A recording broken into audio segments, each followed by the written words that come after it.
Attention, dans cette vidéo, j'essaye de vous expliquer comment je pense. Si vous comprenez rien à ce que je raconte, c'est probablement normal. Bonjour, dans cette vidéo, alors on va réfléchir ensemble sur comment penser. Voilà. Comment penser pour être efficace dans son apprentissage du chinois, comment penser pour être efficace dans la vie de tous les jours d'ailleurs, qu'est-ce qui va faire la différence et qu'est-ce qui fait vraiment la différence dans l'apprentissage. Voilà. Alors on va parler de pensée systémique, on va parler de cause à effet, des relations qui sont en fait pas des bonnes relations, pas celles sur lesquelles on devrait insister lorsque l'on apprend. Par exemple, il y a des gens qui vont dire tiens, plus j'apprends de vocabulaire, plus je serai bon en chinois. Plus je travaille ce point-ci, plus j'aurai quelque chose. Et on se rend compte qu'au final, eh bien, ça marche pas comme ça. Qu'on n'est pas, et on va revenir sur la pensée systémique aussi, qu'on n'est pas sur simplement une relation de cause à effet entre deux éléments, l'apprentissage du chinois et le vocabulaire, mais qu'on va faire partie d'un tout et que les choses sur lesquelles on pense qu'on devrait travailler, au final, ça ne sera pas forcément celles sur lesquelles on devrait travailler, ou bien ce ne sera pas uniquement celles sur lesquelles on devrait travailler. Alors, c'est un petit peu compliqué, mais alors, je voulais d'abord vous présenter un petit peu la pensée systémique, et puis tous les autres types de pensées et de façons de réfléchir qu'on va avoir à étudier si on veut vraiment être efficace dans n'importe quoi, et donc dans l'apprentissage du chinois. La pensée systémique, c'est l'idée que l'on fait partie d'un tout. Alors on va pas juste couper en petits morceaux chaque élément du tout. On va pas dire tiens, comme j'avais déjà fait l'analogie d'ailleurs avec la médecine chinoise ou la culture, en disant bah tiens voilà le corps humain c'est un foie, le foie ça marche comme ça, c'est un cœur, le cœur ça marche comme ça, les poumons c'est un organe donc qui marche comme ça, etc. Mais plutôt avec les interactions qu'il y a entre ces différents éléments. Voilà. J'ai vu tout à l'heure une vidéo par exemple qui parlait de l'arbre. L'arbre c'est pas juste des racines, un tronc et des branches et des feuilles.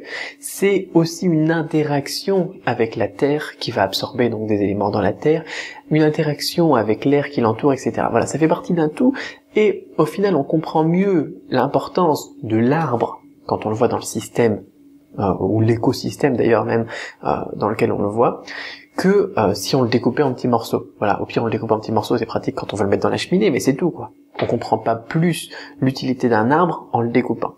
Mais ça va être pareil pour le chinois. Au final, l'idée ça va pas être seulement de découper en morceaux et en se disant bah tiens voilà le chinois c'est quoi, c'est des caractères à l'écrit, c'est une prononciation à l'oral, mais en se disant bah tiens, les caractères à l'écrit, pourquoi est-ce que c'est important de les décomposer? Parce que le but de la langue, ça va être d'échanger avec des gens, ça va être de partager des idées. Et quand on a cette idée globale derrière la tête et qu'on va ensuite travailler tous les éléments, eh bien, on apprend mieux parce qu'on comprend mieux à quoi ça sert. Et on comprend mieux comment ça marche.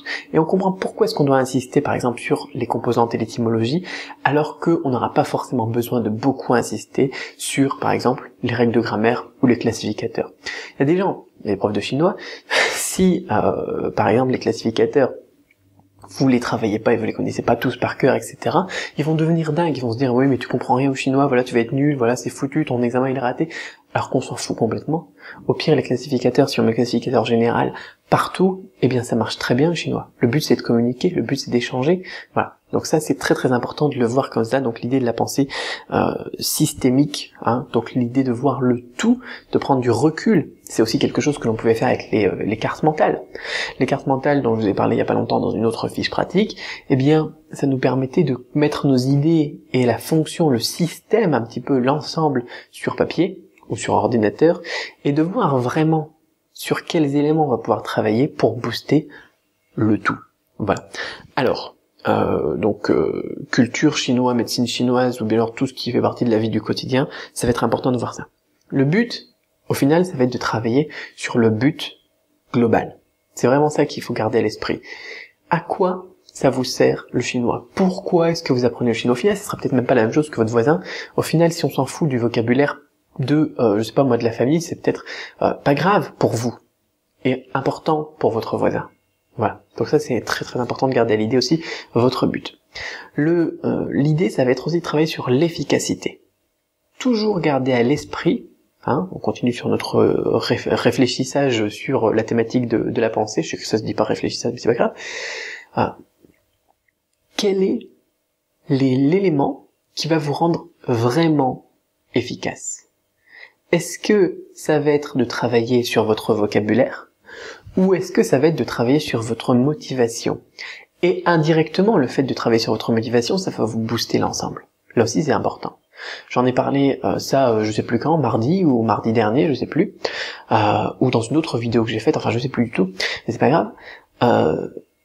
Le but, ça va être de rechercher donc l'efficacité pour atteindre l'objectif. Encore une fois, on s'éloigne du tout, mais est-ce que c'est pas plus utile de travailler sur, par exemple, l'assimilation globale des choses en travaillant sur ce catalyseur qui est la motivation? Ça serait pas plus utile que de se dire, tiens, voilà, je vais trouver une meilleure technique pour bien apprendre mes classificateurs qui au final ne servent à rien. Est-ce que c'est pas plus utile de travailler sur la fréquence des caractères si votre but c'est de parler le chinois couramment? Ou est-ce que c'est pas plus efficace pour vous de travailler sur telle thématique de vocabulaire si pour vous, par exemple, c'est pour tel objectif professionnel ou personnel, voilà. C'est ça qu'il faut réfléchir. C'est à ça qu'il faut réfléchir, voilà. Donc, une autre manière donc de voir les choses. Donc on a vu pour l'instant l'idée du système de l'apprentissage en tant qu'un tout, du but, de l'objectif, de l'efficacité, voilà comment est-ce que moi je pense. Et d'ailleurs, de réfléchir aussi sur les limites de l'efficacité. À partir de quel moment on va atteindre le point, l'apogée ou le paroxysme, ou je sais plus c'est quoi le terme là, le point tout en haut de votre efficacité, et que si vous en faites plus, eh bien ça va retomber. Ça c'est important aussi. C'est, tiens, on a un bon exemple, c'est par exemple la courbe des impôts. On se rend compte qu'au final, en France, si vous suivez un petit peu l'actualité, on a de plus en plus d'impôts, plus en plus de taxes, plus en plus. Alors on va pas faire de politique, mais c'est un exemple. Je vais vous en donner un autre après, tiens d'ailleurs pour varier les plaisirs. Et que malgré l'augmentation des taux d'imposition et des nouvelles taxes qui sortent, les rentrées d'argent dans le pays, donc des impôts, des taxes qui doivent être payées par les contribuables, ils descendent. C'est-à-dire qu'on a une courbe en forme de cloche, où plus on va bosser sur cet élément, par exemple la motivation, plus on va être efficace, et à un moment, on va atteindre un point où si on continue à rajouter, par exemple, je sais pas moi, quand on regardait des films pour apprendre le chinois parce que c'est motivant, où on va rajouter encore plus de films, encore plus de contenu multimédia, et où ça va baisser. Pourquoi? Parce qu'on va commencer à procrastiner, parce qu'on va commencer à aller fouiller, à perdre plus de temps à chercher des nouveaux films qu'à travailler sur le vocabulaire, parce que au final, le trop de films en chinois, eh bien ça va faire perdre cet intérêt qu'on avait parce que ça devient une corvée, etc. Et on redescend la cloche, et là, eh bien, on commence à être de moins en moins efficace. Ça, c'est aussi très très important de travailler là-dessus. On n'est pas juste sur la cause à effet. Plus je regarde de films, plus je suis efficace. Plus je travaille sur la motivation, plus je suis efficace. Plus j'apprends de vocabulaire, plus je parle bien chinois, plus, etc., etc. Non, ça, c'est pas juste une courbe droite. Il faut savoir vous arrêter et vous remettre en question à chaque fois, à chaque étape. Par exemple, tous les 3 mois, lorsque vous passez à HSK pour les membres de la méthode CRAN, de se dire, tiens, voilà, moi, mon point faible au HSK, c'était la prononciation. Maintenant, mon point faible, c'est l'écrit. Voilà, on peut se faire un bilan, on prend du recul et on se dit voilà. Tandis que si vous prenez une méthode classique ou un livre ou n'importe quoi d'ailleurs, c'est même pas suffisant parce que il faut varier les choses. On travaille sur un ensemble de choses et si vous faites qu'un livre ou que la méthode CRAMP et rien à côté dans les conseils que je donne par exemple, eh bien ça va pas être efficace. Bon, ça on y revient après, mais de se dire voilà, si au départ vous avez commencé en vous disant voilà mon point faible, moi c'était les caractères, maintenant je suis sur la méthode CRAMP, et ben mon point fort c'est les caractères, et que vous continuez à rester concentré que sur les caractères, et que vous laissez tomber tout l'oral parce que c'était votre point fort avant, eh bien, là c'est pareil, vous allez arriver à un point de stagnation ou à un point où vous allez terminer d'être efficace. Voilà, vous aurez boosté vos caractères, mais le fait d'avoir boosté et de continuer que sur les caractères, vous allez perdre en efficacité sur l'oral. Et du coup, dans la globalité, dans l'ensemble, dans votre but qui était de parler couramment chinois par exemple, eh bien vous allez commencer à être de moins en moins efficace dans votre apprentissage. Donc il faut savoir, à chaque fois, prendre du recul dans cette analyse globale de votre apprentissage. Alors, je vous disais que j'allais vous donner un autre exemple, alors pourquoi pas, là par exemple je viens de me relire un livre de Malcolm Gladwell, je sais pas si vous connaissez, il est génial pour raconter des histoires, c'est un livre en anglais qui s'appelle donc David contre Goliath, et je suis en train de relire un autre que j'avais lu avant, donc enfin je viens de relire aussi Tipping Point, et puis là je suis en train de regarder Blink, enfin bon, c'est un auteur de best-seller américain, c'est pas grave, si ça vous intéresse vous pouvez chercher, mais sinon c'est pas grave, qui expliquer, là aussi, c'est pareil que la criminalité, à partir d'un moment, si on est trop répressif, si on met plus que 2% par exemple de la population en prison, eh bien, la criminalité, plutôt que de continuer à descendre, eh bien, elle va recommencer à monter. Voilà, c'est tout simplement ça aussi. Il racontait l'histoire aussi donc d'une ville, je sais plus c'était quelle ville, aux États-Unis, où les policiers s'étaient mis à retisser des liens avec les familles du quartier, en leur offrant des dindes à Noël, en jouant au basket avec les gamins, etc., et en mettant moins de personnes en prison. Et au final, le fait d'aller vers les familles des criminels et d'aller bouffer avec eux, les inviter au resto, ce qui paraît complètement absurde, eh bien ça réduisait la criminalité. Donc il faut pas aussi se concentrer sur ce qu'on croit, sur ce qu'on pense qui va être efficace. Il faut tester. Ça aussi, c'est un point très très important. D'ailleurs, on va terminer sur cette idée du test juste après. Il faut se dire que peut-être qu'au final, ce qu'on pense qui va être le mieux n'est pas le mieux. Et ça, c'est un truc de dingue. Parce que, et ça, c'est notre cerveau aussi qui va nous bloquer là-dessus. Plein de fois, on va se dire, oui, c'est logique, effectivement, plus il y a de policiers aux stations de métro, moins il y aura de crimes. Voilà. Moins il y aura de vols, moins il y aura de meurtres dans la globalité, etc. Alors qu'au final, c'est pas vrai. Et ça, c'est un truc de dingue.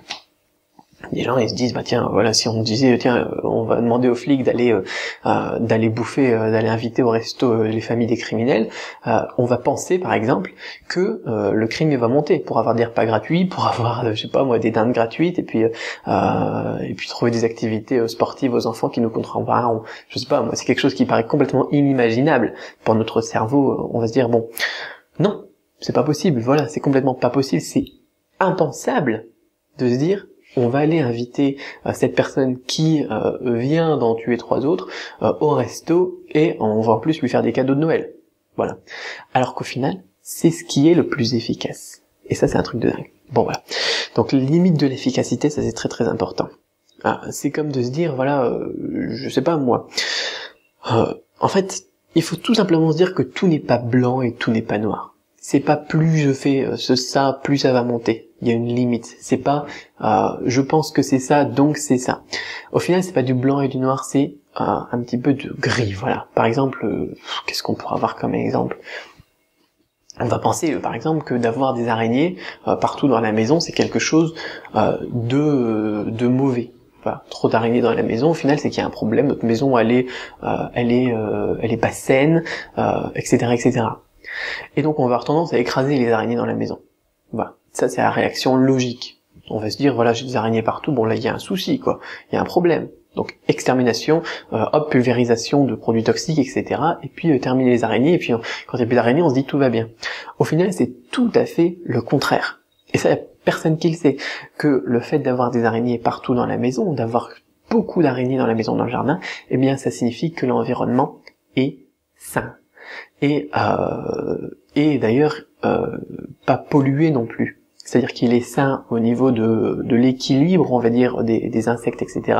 Mais aussi, il n'est pas pollué dans le sens, eh bien, il n'y a pas de trop de pesticides dans le jardin, il n'y a pas trop d'engrais, il n'y a pas trop de mort au rat dans le sol, ou j'en sais rien. C'est un bon présage au final. Et en plus, les araignées, elles vont attraper les moustiques, elles vont attraper les acariens. Les acariens, c'est beaucoup plus mauvais pour la santé qu'une araignée. Je sais pas si vous connaissez ce que c'est qu'un acarien, mais par exemple, si vous connaissez des asthmatiques, ils pourront vous en parler. Et c'est totalement, eh bien, pas du tout ce que l'on aurait pensé dans un premier temps. Donc il faut toujours, j'ai envie de dire, se remettre en question sur ce qui est vraiment blanc et ce qui est vraiment noir, et à quelle limite le blanc ou le noir est bon si on continue à travailler seulement sur la caméra là-bas. Elle a foiré encore, ça foire tout le temps, mais c'est pas grave, je vais terminer bien comme ça. C'est pas un problème en soi au final. Ce qui est important, c'est vraiment ce que je vous explique dans le contenu, c'est pas l'image. J'en étais donc sur les causes à effet, et tout n'est pas noir et tout n'est pas blanc. Alors, ce qu'il faut savoir aussi, donc c'est ce que je vous disais, cette histoire de test. À partir de quel moment, eh bien, on va être efficace ou ne plus l'être, etc. Ou bien quelle méthode va être efficace, quelle méthode ne va pas l'être. On peut pas le deviner, ça je vous l'ai dit. Eh bien, il va falloir tester, tout simplement. Donc, prenez une méthode de chinois qui vous apparaît peut-être pas adaptée et essayez-la. Prenez un livre qui vous paraît peut-être pas adapté, et essayez-le. Parce que ce qui est bon pour moi n'est pas forcément bon pour vous, ce qui est bon pour votre voisin n'est pas forcément bon pour vous. Et la seule manière de savoir à partir de quel moment c'est efficace ou à partir de quel moment ça l'est plus, eh bien c'est de tester, tout simplement. Donc essayez. Tous les conseils que j'ai donnés, il y en a certains, je suis sûr que vous vous êtes dit mais c'est n'importe quoi ce qu'il raconte et ça va pas marcher. Essayez et ensuite dites-moi si ça a marché ou si ça a pas marché. Il y a des choses peut-être que vous pensiez ça allait marcher et dites-moi si ça n'a pas marché, tout simplement. Si ça n'a pas marché pour vous, c'est pas grave au final. Ce qui est important, eh bien c'est d'avoir testé et de voir ce qui est efficace pour vous. Il n'y a pas qu'une seule méthode d'ailleurs, ça c'est très très important dans une approche systémique qui va être efficace. Il va falloir travailler sur tous les points, tous les angles et voir ce qui effectivement est efficace et le garder et ce qui ne l'est pas et le rejeter. Voilà, alors je partais un petit peu dans tous les sens, c'est un petit peu philosophique comme réflexion, mais c'est très très important de voir comment est-ce que ça fonctionne. Et au pire, parfois c'est important aussi de savoir, de pas savoir pourquoi est-ce que ça fonctionne. Vous faites le test, si ça marche vous continuez, et ça sert à rien de rechercher à comprendre pourquoi est-ce que ça marche pour vous et pourquoi est-ce que ça marche pas pour vous. Parce que notre cerveau, notre conscient et les choses qu'on sait vraiment, au final, il n'y en a pas beaucoup par rapport à tout ce que connaît et comprend, et bien notre inconscient. Et là, on va partir dans des réflexions sur la neurologie, mais tester. Voilà, tester toutes les méthodes, tester toutes les attaques, tester tous les principes, tout. Testez tout, et vous allez voir que vous allez pouvoir trouver des méthodes super efficaces pour booster votre chinois.